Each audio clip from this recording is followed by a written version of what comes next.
Hello everyone, welcome to this channel. Guys, आज का जो मैं सेशन लेके आया हूँ आप लोगों के लिए आईबीपीएस क्लर्क मेंस 2022 का जो एग्ज़ाम हुआ था 8 तारीख को एग्जैक्ट 50 क्वेश्चंस लेके आया हूँ गाइस। मैं मुझे पता है कि बहुत सारे यूट्यूबर्स ने ऑलरेडी 2 दिन पहले बहुत सारी वीडियोस डाल चुके हैं इस पर, तो आप लोग सोच रहे होंगे कि मैं 2 दिन बाद क्यों लेके आया हूँ। एक्चुअली उन लोगों ने डाला है तो उन लोगों ने बहुत सारे उनके डेटा में एरर है और मेरा खुद का सेल्फ गिवन एग्जाम था, तो मैंने 30 मिनट में 10-12 मिनट में क्वेश्चंस कर लिए थे जितने मुझे आ रहे थे। उसके बाद मेरे 18 मिनट एक जो रफ शीट मिलती है ना, उस पर मैं एक क्वेश्चंस लिख रहा था कीवर्ड में, और लास्ट में फिर वो एक रफ पेज मैंने अपने पॉकेट में डाल के मैं ले आया था। तो एग्जैक्ट 50 क्वेश्चन यही हैं, इसके अलावा कोई और एक क्वेश्चन नहीं आया था। हो सकता है कि मैंने कीवर्ड लिखा हो तो थोड़ा बहुत मैंने इधर उधर लिख दिया हो, बट मेरे हिसाब से 99% यही एग्जैक्ट क्वेश्चन थे। तो आप लोग एंड तक ज़रूर देखना वीडियो को, आप लोगों को पूरा समझ में आ जाएगा कि हाँ ये क्वेश्चन आया था कि नहीं आया था।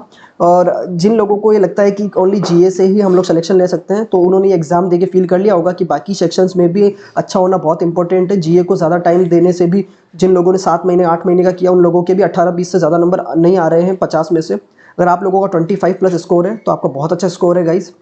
मेरे तो लगभग 13-14 मार्क्स ही आ रहे हैं। चलो शुरू करते हैं इस वीडियो को।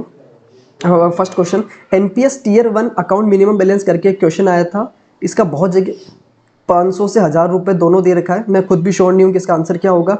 आप लोगों ने क्या टिक किया बताना। मैंने 1000 रुपये टिक किया।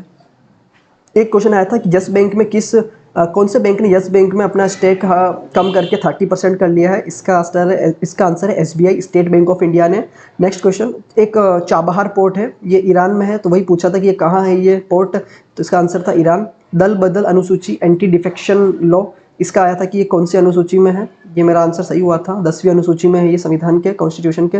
ये सब आप लोग मतलब एकदम से हम लोग इन सबको 3 महीने 4 महीने के जीके में नहीं कर सकते हैं गाइज। अगर हम लोग रेगुलर तैयारी कर रहे हैं तो ही हम इन चीज़ों को कवर कर सकते हैं। स्टैटिक भी आता है, फाइनेंशियल भी आता है, थोड़ा सा आरबीआई के मास्टर सर्कुलर में से भी क्वेश्चन आते हैं। अब धीरे धीरे आप लोग देख रहे हो कि एग्जाम का लेवल बढ़ता जा रहा है, तो जो लोग 5-6 घंटे स्टडी करते हैं या थोड़ा सीरियस नहीं है, उन लोगों से मैं यही कहूँगा, या तो वो पढ़ाई लिखाई छोड़ के कोई अच्छा काम धाम देख लो, या अगर स्टडी करनी हो तो 10 से 12 हार्स तो आपको एग्जैक्ट देने पड़ेंगे, क्योंकि धीरे धीरे एग्जाम्स की वैकेंसीज कम होती जा रही है। धीरे धीरे आप लोगों को भी पता नहीं है कि गवर्नमेंट्स आगे क्या क्या नई प्राइवेट सेक्टर में मतलब योजनाएं ला रही हैं। तो जितने जल्दी हम लोग अपना सिलेक्शन ले सके उतना हमें लेना है। अभी हमें एज एस्पिरेंट है तो हमें 10 से 12 घंटे तो देने ही देने हैं स्टडी को, तो ही जाकर आप आगे के एग्जाम जो आपका आगे आ रहा है आईबीपीएस पीओ, एसबीआई पीओ और एसबीआई क्लर्क, तो ही आप लोग निकाल सकते हो।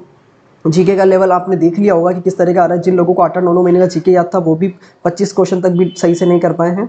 आप लोग अपने अटेम्प्ट जरूर बताना कितने हुए। नेक्स्ट क्वेश्चन देखते हैं, Shinzo Abe first time prime minister कब बने थे, ये क्वेश्चन था। इसका आंसर है 2006 में बने थे। एक आया ये आईयूसीएन जो वाला क्वेश्चन है, ये आंसर में था, उसका कुछ था कि रेड लिस्ट करके वनरेबल जो एनिमल्स होते हैं ऐसा कुछ करके क्वेश्चन था, उसका आंसर था आईयूसीएन। ये वाला क्वेश्चन मेरा सही हुआ था। नेक्स्ट क्वेश्चन था नाटो नॉर्थ अटलांटिक ट्रीटी को और किस ट्रीटी के नाम से जाना जाता है, तो इसे वॉशिंगटन ट्रीटी के नाम से भी जाना जाता है। ये वाला क्वेश्चन था। एक था कि इंडिया की जो अर्बन पॉपुलेशन है 675 मिलियन कब तक हो जाएगी, इसका आंसर था 2035, ये मेरा पढ़ा हुआ था। और ये वाला क्वेश्चन था ना जीएनपीए रेशियो, ये जो आरबीआई की फाइनेंशियल रिपोर्ट आती है ना, फाइनेंशियल स्टेबिलिटी रिपोर्ट मार्च में आई थी, उसमें था कि ना 6 ईयर में सबसे अभी कम हुआ ये 5.9%, तो ये वाला ही था कितने ईयर में हुआ है 6 ईयर। ये मैंने गलत हुआ था, मैंने 4 ईयर्स लगा दिया था इसका। एक नेक्स्ट क्वेश्चन था वर्ल्ड वाइड फंड एनिमल का जो लोगो था उसमें कौन सा एनिमल है, ये भी मेरा गलत हुआ था। इसमें है रेड पैंडा, मैंने डॉल्फिन कर दिया, पता नहीं क्यों। एलआरएस रेमिटेंस फॉरेन अमाउंट, ये जो है ना हम लोग बाहर विदेशों में पैसा भेजते हैं, इस पर आरबीआई ने मैक्सिमम कितना है, तो ये है $2,50,000। ये मेरा गलत हुआ था, मैंने 10 लाख कर दिया था, शायद वो 10 लाख किसी और का आंसर था, वो मेरे दिमाग में रह गया था उस समय। एशियन गेम्स और पेरिस जो ओलंपिक है उसमें टीम पार्टनर कौन है, तो मैं टाटा और इसमें अडानी में कंफ्यूज था, फिर बाद में मैंने अडानी ही लगाया था, अडानी स्पोर्ट्स लाइन इसका आंसर है। अमिताभ कांत ये हमारे G20 शेरपा बने हैं, तो ये वो उसमें ऑप्शन में यही था कि वो क्या मतलब शेरपा, तो ये आंसर था वहाँ पे। और होटल रूम 12% जीएसटी, इसका ये था कि जो 29 जून 2022 को मीटिंग हुई थी ना जीएसटी, उसमें था कि जो अप टू 1000 रुपीज़ के जो होटल रूम्स है ना उस पर भी 12% जीएसटी लगेगा। पहले नहीं लगता था, 1000 रुपये जो नीचे रूम होते थे, अब उन पर भी लगेगा, तो ये इसका आंसर था 1000 रुपीज़।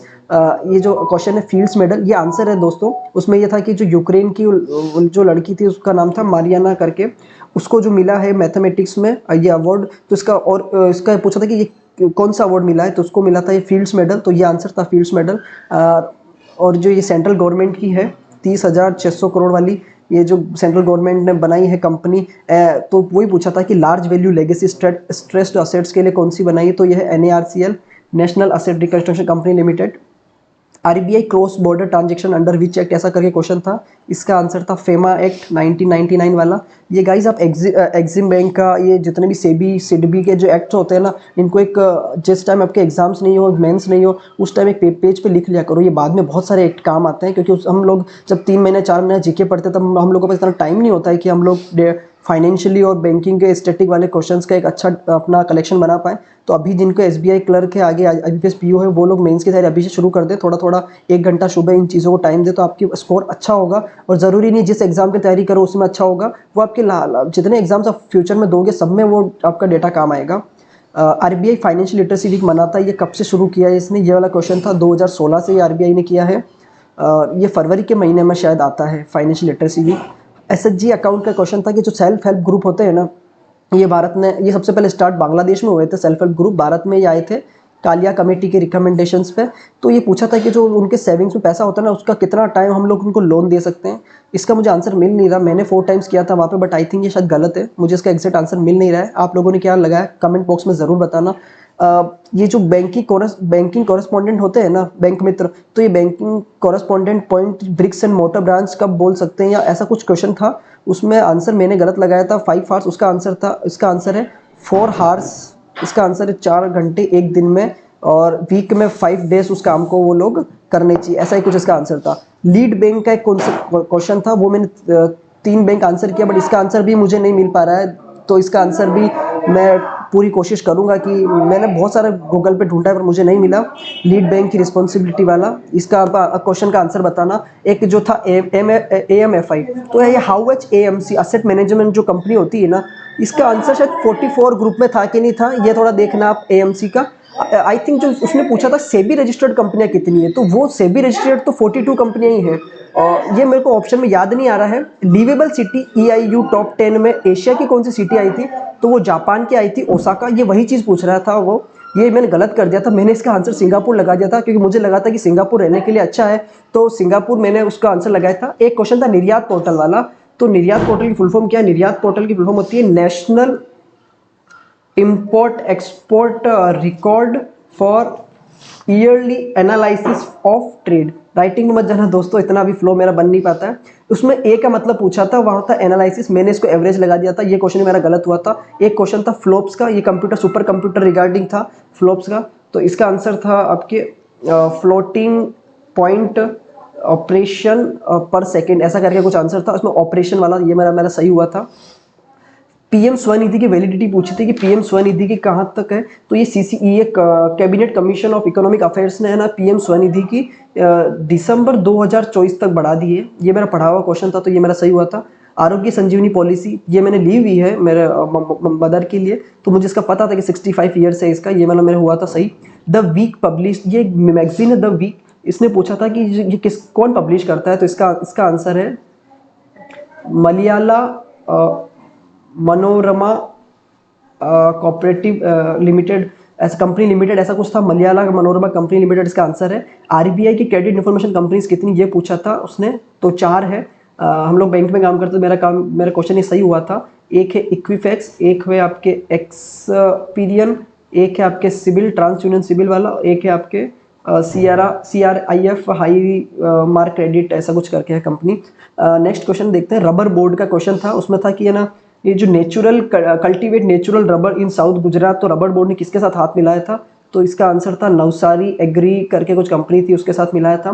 कंज्यूमर प्रोटेक्शन रूल्स का ऐसा कुछ क्वेश्चन था, मैंने इसका आंसर 2 करोड़ लगाया था, वो गलत है। मुझे इसका आंसर अभी भी सही नहीं मिल पा रहा है, क्योंकि कोई क्वेश्चन मुझे याद नहीं है। बस इस क्वेश्चन का एक कीवर्ड मैंने लिख लिया था, कंज्यूमर प्रोटेक्शन रूल्स ऐसा कुछ करके, तो वो मुझे याद नहीं आ रहा है। State ranking index NFSA food का आया था, इसमें टॉप किया था ओडिशा ने, सेकंड पे था यूपी और थर्ड पे था आंध्र प्रदेश। ये था, तीनों ऑप्शन में दे रखे थे, आपको सेलेक्ट करना था। 4-5 ऑप्शन दिए हुए थे, उसमें सेलेक्ट करना था। एक क्वेश्चन था Bharat bill payment operation unit application के समय कैपिटल कितना होना चाहिए, मैंने 50 करोड़ लगा दिया था, बट इसका आंसर आई थिंक 25 करोड़ है, ये भी मैंने गलत हुआ था। G7 2022 की समिट पूछी थी, ये आपके जर्मनी में हुई थी, ये वाला क्वेश्चन भी मेरा गलत हो गया था, पता नहीं क्यों, मेरा एग्जाम में दिमाग कम चलता है थोड़ा। क्रेडिट कार्ड नेटवर्क के बारे में उसने पूछा था, तो उसमें ऑप्शन था वीज़ा, मास्टर कार्ड, और आपका बिल डेस्क, और आपका अमेरिकन एक्सप्रेस और रुपए। ये 5 ऑप्शन थे, वो मेजर पूछ रहा था मुझे, मैंने तो इसका आंसर 1 2 3 1 2 ऐसा कुछ लगाया था कि मुझे ये चारों लगे थे कि अमेरिकन एक्सप्रेस, रुपए, ये सब कार्ड बांटते हैं, बिल्डर्स भी बांटता है, इस रिगार्डिंग मैंने लगाया था। इसका आंसर अभी भी मुझे एग्जैक्ट नहीं मिल पा रहा है, जो IBPS डिसाइड करेगा। तो नंबर देखते हैं। एक क्वेश्चन था क्रिप्टो करेंसीज क्रिएटेड ऑन, ऐसे कुछ टर्म थी, वो टर्म मुझे नहीं मिल रही है। क्रिप्टो करेंसीज क्रिएटेड ऑन ऐसा करके एक क्वेश्चन आया था। नेक्स्ट क्वेश्चन देखते हैं। इंटरनेशनल डे ऑफ डेमोक्रेसी, ये आपका होता है 15 सितंबर। तो इसका आंसर है 4 5 ऑप्शन थे, उसमें था कि स्मॉल सेविंग स्कीम्स नहीं है, तो उसका आंसर था प्रधानमंत्री वय वंदना योजना। उसने आपको नेशनल सेविंग सर्टिफिकेट, किसान विकास पत्र और बहुत सारी चीज़ें देखी थी। इसमें सुकन्या समृद्धि, सीनियर सिटीजन, उसमें ये आंसर था प्रधानमंत्री वय वंदना योजना। इसमें आपका LIC का मेन रोल है, तो ये भी याद रखना। SBI क्लर्क मेंस में पूछ चुका है ये कि किस कंपनी का इसमें रोल है, तो LIC का है। लीगल एंटिटी आइडेंटिफायर LEI, ये होता है 20 डिजिट का। ये इसमें था कि एक आंसर था कि जो वो मतलब कब तक कंपनी को लेना है, जिसका 5 करोड़, ऐसा कुछ क्वेश्चन था। उसका आंसर था 30 अप्रैल 2025। ये मेरा गलत हो गया था। सौभाग्य की नोडल एजेंसी कौन सी है, वो है REC, रूरल इलेक्ट्रिफिकेशन कंपनी। एक क्वेश्चन था certificate of deposit, certificate of deposit का था, उसमें आपका दे रखा था कि RRB, small finance bank, scheduled commercial bank और AFI। तो मैंने ये वाला टिक नहीं किया था, बाकी ये तीनों मैंने राइट दिए थे। इसका आंसर देखना पड़ेगा बाद में मुझे भी, अभी मुझे एग्जैक्टली इसका आंसर मिला नहीं है। तो मैं आप लोगों को जितने हो सका है उतना मैं आप लोगों को हेल्प के लिए एग्जैक्ट क्वेश्चंस लेके आया हूँ, ताकि आप लोगों को एग्जैक्ट पता चले कि यार किस तरह के क्वेश्चंस का लेवल आ रहा है और अभी, और हम लोगों को कितनी और तैयारी करनी है, हम लोग कहाँ स्टैंड करते हैं। एक आया था सार्वजनिक खरीद, public procurement policy, micro and small industries procurement up to, ऐसा कुछ करके क्वेश्चन आया था। ये भी मुझे अब तक गूगल पे नहीं मिल पा रहा है, वहाँ भी मेरा नहीं हुआ था। नोवाक जोकोविच जो सर्बिया के हैं, उन्होंने विंबलडन जीता है, तो ये कौन सी बार जीता है, ऐसा कुछ क्वेश्चन था। मैंने 8वीं बार लगाया, बट इसका आंसर है 7th टाइम। ये भी मेरा गलत हो गया था। एक PGI था, PGI इसमें फुल फॉर्म होती है इसकी परफॉर्मेंस ग्रेडिंग इंडेक्स करके। उसमें जो टॉप कैटेगरी उसको क्या बोलते हैं, आई थिंक उसको दक्ष बोलते हैं। मैंने आंसर उत्कर्ष लगा दिया था, वो सेकंड पे, शायद टॉप को दक्ष बोलते हैं। इसका एग्जैक्ट आंसर मुझे मिला नहीं है, पर डिस्ट्रिक्ट के वाला तो मुझे ये मिला है दक्ष का। शायद उन्होंने स्कूल या एजुकेशन रिगार्डिंग क्वेश्चन पूछा था, तो उसका मुझे याद नहीं आ रहा है। नेक्स्ट क्वेश्चन था ICMR का 100 एंटोमोलॉजिस्ट, ये उसमें आंसर में था कि ये लॉजिस्ट का जो था वो था, मैंने ये गलत कर दिया था कि 100 एंटोमोलॉजिस्ट ICMR ने बिल्ड किए हैं ईयर के अंदर, ऐसा कुछ करके था। एक क्वेश्चन था FCS जो है ना, मिनिस्ट्री ऑफ रोड ट्रांसपोर्ट और हाईवेज ने, ऐसा करके भी एक क्वेश्चन था, वो मुझे एग्जैक्टली याद नहीं आ रहा है, क्योंकि मैंने शॉर्ट कीवर्ड लिखे थे, क्योंकि 30 मिनट में इतना टाइम नहीं था मेरे पास कि मैं 50 के 50 क्वेश्चन पूरे लिख सकूँ। बट मैंने अपना 12-15 मिनट में ख़त्म करके आप लोगों के लिए पूरा लिखा था कि आप लोगों को अच्छा रिव्यू दे पाऊंगा मैं। एक था लार्ज हड्रोम कोलाइडर स्विट्जरलैंड और कौन सी देश की बॉर्डर है, तो इसका आंसर था फ्रांस। PM मत्स्य संपदा योजना, ये 2024 से 2025 तक का इसका एक्सटेंशन किया है, तो वो उसने यही एग्जैक्ट आंसर पूछा था। एक पॉजिटिव ट्रेड बैलेंस को ट्रेडिंग पार्टनर, ऐसा कुछ पूछा था, उसका आंसर था US, क्योंकि US ने भी चाइना को सरपास कर दिया है, अपना टॉप ट्रेडिंग पार्टनर बन गया इंडिया का, ये ऐसा ही कुछ क्वेश्चन था। और लास्ट क्वेश्चन देखते हैं। PSB public sector bank report credit information CRILC, इसकी फुल फॉर्म क्या होती है। फुल फॉर्म नहीं पूछी थी, मैं बताता हूँ क्वेश्चन क्या पूछा था, फुल फॉर्म बता देता हूँ आपको। सेंटर रिपोजिटरी ऑफ इन्फॉर्मेशन और लार्ज क्रेडिट्स, तो कितने तक का था ये, नॉन फंड बेस्ड एक्सपोजर्स, ऐसा कुछ कुछ था। तो इसका आंसर था 50 मिलियन या 5 करोड़, ऐसा करके था। एग्जैक्टली 50 यही क्वेश्चन आए हैं गाइज। अगर आप लोगों ने एग्जाम दिया है और आप लोगों को लग रहा है कि सर इनके अलावा भी कोई 50 में से क्वेश्चन आया, तो मुझे कमेंट बॉक्स में गाइज जरूर बताना कि सर इसके अलावा आपने ये गलत बताया है। एक क्वेश्चन इसके रिगार्डिंग में आया था, मेरे अकॉर्डिंग 99% यही क्वेश्चन आए थे, क्योंकि मैं लिख के लाया हूँ पेज पे। तो मैंने आप लोगों के लिए बहुत अच्छा एक रिव्यू बनाने की कोशिश की। आप लोग बताना आपको वीडियो कैसा लगा, आप दोस्तों शेयर करना कि एग्जैक्ट यही क्वेश्चन आए थे कि नहीं। अपना स्कोर भी चेक कर लेना। मेरे तो जिसके अगर 20 मार्क्स आ रहे हैं ना, कट कुटा के जितने भी, तो बहुत अच्छे स्कोर है। आप लोगों को नेगेटिव नहीं होना है, क्योंकि ये अच्छा स्कोर है। मैथ रीजनिंग इस बार माना कि रीजनिंग थोड़ी सी PO लेवल की थी, नहीं हो रही थी, बट मैंने 31 अटैम्प्ट किए ऑल ओवर द, मैंने 132 अटैम्प्ट किए थे।